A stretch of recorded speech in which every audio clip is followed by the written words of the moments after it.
the third season Duke head basketball coach, moving into the Final Four. You've been there as a player. You've been there as an assistant coach. What's it like to be there as a head coach? Dan, well, it's great to be with you. Couldn't be more excited about this opportunity. I'll feel it, I'll feel it in person in San Antonio. But to be honest with you, it feels surreal. It's the promised land. Obviously, we're hungry for more, but couldn't be more excited about this opportunity. You always want to be the guy who follows the legend. I'll go back to John Wooden, and you didn't get that you got the opportunity to coach, but you're following the legend and Mike Krzyzewski. I don't know if you did research or talk to people who were the ones following the legend as opposed to following the person following the legend.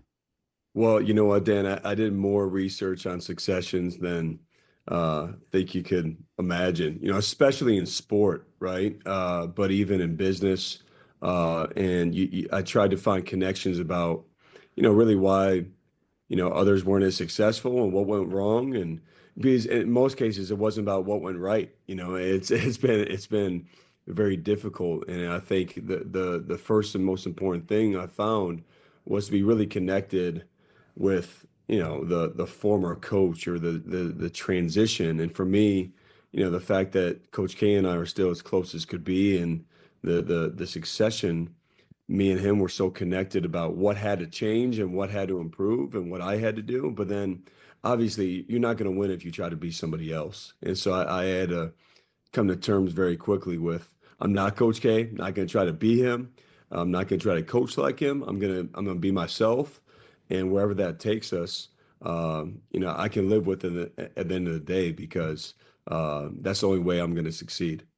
Is there a new philosophy on how to build a team in college basketball? You guys might be the anomaly. You got 3 freshmen who are going to be lottery picks, but you're seeing a lot of these teams that a couple of freshmen, but it's really about getting these, transfer guys or guys who are going to stay for 3 or 4 years.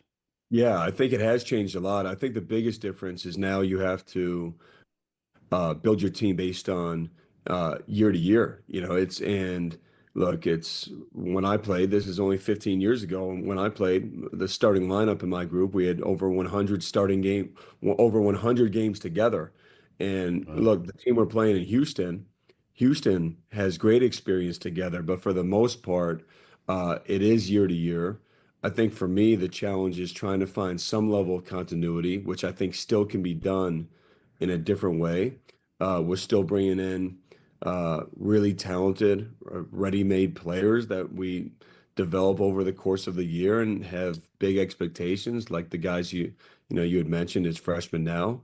But I think we do it our own way, and that's what I'm proud of. I think it's not going to be cookie cutter. We need this amount of transfers, returners, freshmen. I think it's based on the level of readiness that the freshmen we recruit have, and then also the returners we can possibly bring back. And I think as you look at our roster, Dan, the combination of the Sion James, the Malik Browns, the Mason Gillis, with the Tyrese Proctor and Caleb Foster, well, that helps the freshmen having some level of experience with them. How would you do against Proctor in a shooting contest? I would beat him. But he'd beat me in the game, but I'm gonna beat any of our guys still, I think, Dan. How do you coach a freshman as opposed to a junior or senior? I just think for these guys, there's a level of they need to always hear the truth. You have to hit them right between the eyes, but also at the same time, you have to give them really good confidence, because they're going through something they've never experienced before. Even I'm so impressed with the maturity these guys have. Playing in my first NCAA tournament game, I remember how I felt, and these guys haven't acted like it's. How did you feel? I felt, jittery. I felt, pressure. We were 6 seed playing VCU as an 11 seed, and I think there's a tendency, Dan, to, when you're the higher seed, to play not to lose instead of playing to win. And so I've tried to just ingrain in them from day one in the preseason of being the hunters, not the hunted, and just going after this thing. And they've embraced that and they've done that. But I think with the freshmen, just to continue to give them confidence at the same time of trying to prepare them for things that they haven't seen before. And that's what I've tried to do. He's Duke's head coach, Jon Scheyer, joining us on the program. Take me back to the Butler national title game when you won. Gordon Hayward wasn't your guy, was he? You weren't. Well, he wasn't my guy in terms of me guarding him. Yeah.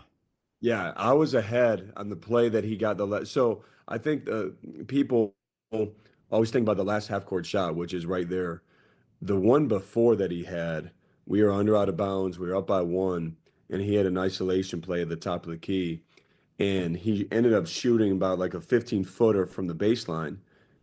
I thought it was going in, Dan. I was right under the basket, hit just probably, if it's an inch shorter, it goes in. It goes long. So that shot to me was the one that scared me. I was already thinking about the how we were going to win with the timeout or what we were going to do. But the half court shot was something I'll never forget. And I felt it was off for the last second. I was ahead on the play, but thank God he missed it. If he hit that shot, he becomes Leitner. Yeah, you know what? And probably I don't know if I'm the head coach at Duke. I don't know if I'm. I think my whole life is different. You know, I think there's a lot of things that could be different from that shot. But do you explain to your kids? And I don't know if you feel this, but the Leitner years, even J.J. Redick, people hated Duke. Yeah, it doesn't feel that way. This is a team that people may root for, maybe not root against, but they're not. You know, they're like, hey. Cooper Flagg looks great. I mean, it seems like a fun team. They play, great offense and defense. Are you guys embraceable? I sure hope so. And look, it's funny because I think we are always embraceable, but like you said, I think it's a different feeling, and I can't explain why that is.